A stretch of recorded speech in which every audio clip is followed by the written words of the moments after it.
Hello. How you doing, Lewis? I'm not too bad, thank you. Thanks for taking your time to have a chat, mate. I appreciate that. No problem at all, mate. First of all, mate, how did you first get involved in boxing? I started boxing when I was about. I went to the gym when I was about 13. I got in a wee bit of trouble with school and stuff like that. And to be honest, all I really wanted to do was box. After watching some fights on TV and stuff like that, and I just went. My dad used to take me karate and stuff like that, and that just was never for me. Yeah. And it was just like there was no contact and stuff like that, so it was very boring. So I eventually got to go to the boxing gym when I was about, I could say about 12 and a half, near enough 13. So Right. it was really good. And for people that don't know, could you tell us a bit about your amateur career? I had 101 fights. I won one Scottish title as a youth. Then I got to travel the world in my last year as a youth. Went to 3 countries and boxed for my country. Then after I went in the senior ranks, it took me a wee bit to adjust in the seniors. Took me till my first season as a senior. Then I won the Scottish title. Then after that, I never really looked back. I won it 4 times in a bounce. I boxed for Scotland at numerous tournaments, including the Commonwealth Games. I won the British title in 2012, and won another couple of medals abroad as well. So I had a long amateur career. As I said, 101 fights. I won about 70 of them. Right. I was just going to say, how was it for you competing for Scotland at the Commonwealth Games in Glasgow? It was obviously very disappointing about what happened, but it was good to even qualify for it because I wasn't boxing in my weight. I was boxing the weight above because my place was already taken. So the weight I was naturally at. So to move up a weight and even to beat some of the boys I beat, it was a big achievement for myself. And obviously in the games, I never went to plan. I got caught with a big shot and it put me off my thing. And that was really it. But I even just to get there by the way above when nobody thought I was going to do it anyway. So that was a big achievement. But the Commonwealth Games obviously never went to plan. You may have been asked this a few times before. Where did your nickname come from? The Kid Caramel. Basically, when I was in America in 2012, we were at the Wildcard Gym, and after training one day, we were speaking to Peter Quillen, and just me, a few of the lads in my gym, having a laugh and that. And he was just giving us advice in that, and he goes, we could all be part of a team, and he started just dropping nicknames. It was just funny one to people, and he looked at me and he goes, you can be Kid Caramel. And ever since then, it was just like, eventually, when I was going to turn pro, I was like asking my pro name because I came from a world champion himself when he was, so it was just like a story behind it. So and I kind of stuck. You're 6-0 as a pro at the moment. You're out in the 1st October at Bellahouston, and then at the end of the month on the undercard of Josh Taylor and Dave Ryan. Are you looking forward to that being televised as well? Actually, I'm not on the Josh Taylor undercard. I'm on the week after that one. MGM have got a show in Edinburgh as well, so I'm on that one. Right. But the 1st of October, that's going to be a great show for MGM. I'm really looking forward to it. I've been training for a while now, so it's getting to the stage that I need to fight. So I've got something coming up in October the 1st, which is really exciting for myself. I was meant to be against Dean Byrne, but I was going to mention that to you there. But last week I found out on Twitter that he had to retire, so that was a very kick in the teeth, to be honest. I got myself right up for that fight. I think it was a step up and a chance for me to show actually how good I actually am against a very, very live opponent. But it wasn't to be with that. He announced his retirement after accepting the fight. So I was surprised, to be honest, because exactly. He accepted the fight. My team done a lot to get him over, and they done all his demands. So it was just a bit of a shock, to be honest. And now I've not got an opponent just now. I'm just waiting to find out. I've been, in my management, but it's not their fault, to be honest. It just had to do what happens. They got me a fight. The guy pulled out, and they're just looking at options to get me somewhere else. Trying to get me someone good as well. So it's quite hard. Like a lot of people have knocked the fight back as well. There's been 3 decent fighters that were offered the fight, and this is before even Dean Byrne got offered the fight. Right. People were knocking it back, and so it's been hard for my management to get me a good step off of this stage of my career. You fought Christian late in your debut. You mentioned yourself to me in a previous interview I had with him, because I'd asked him who was like the most impressive boxer he'd fought. He mentioned yourself, and I think he mentioned you in a Box News magazine the other day as well. Is that right? Yeah, that's correct.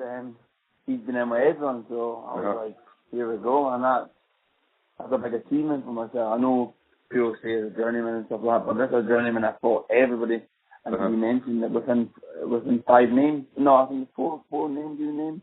And I was one of them, so I was like to myself, that was a big achievement. He's boxed, and obviously I was the only Scottish boxer that he's mentioned, and he's boxed a lot of them.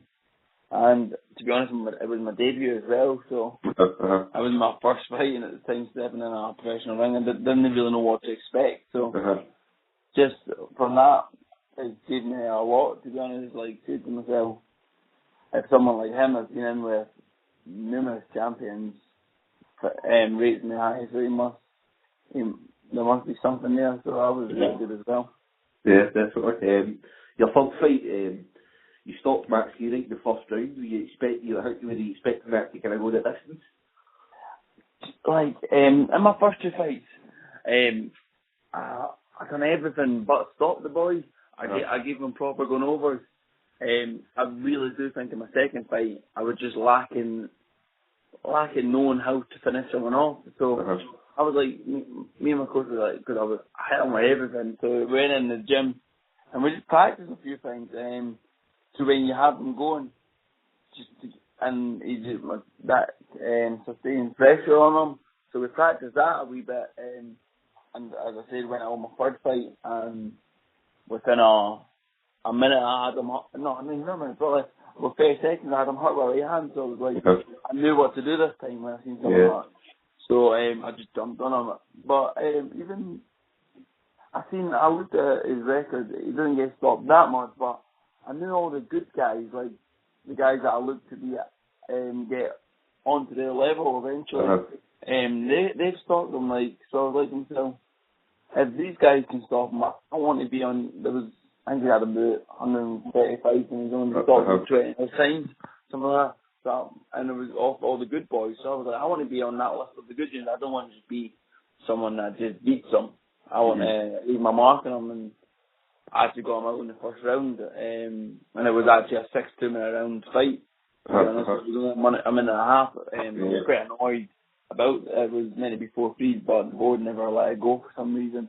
So but I just stuck to it, and I just knew I was going to go in high work rate, and that's what they didn't like, and I landed a few shots, and that was it, to be honest. You're in quite a stacked division at the moment. Have you got any sort of goals you'd like to be over the next 12 to 18 months? Yes, like welterweight division's a really good division, but I think it's more the prospects coming through that are really, really, really good. And obviously you've got the people that have been around for a while. So in the next 12 to 18 months, I definitely want to be in the mix. To be honest, I don't see me that far away from it. After I have, say, 3 or 4 6-rounders, then I'll get a wee more experience. I need a few tests. I can't just jump into the top level, or even the British level. That's what I was meaning. So I'd say probably about 4 fights away from getting ready to get in the mix. Because I want to get in the mix and win. Like, I don't want to just get in the mix and challenge, and I want to be 100% ready. And my team and my coaches will know when that stage is. So I'll do, as I say, I'll just take every fight as it comes.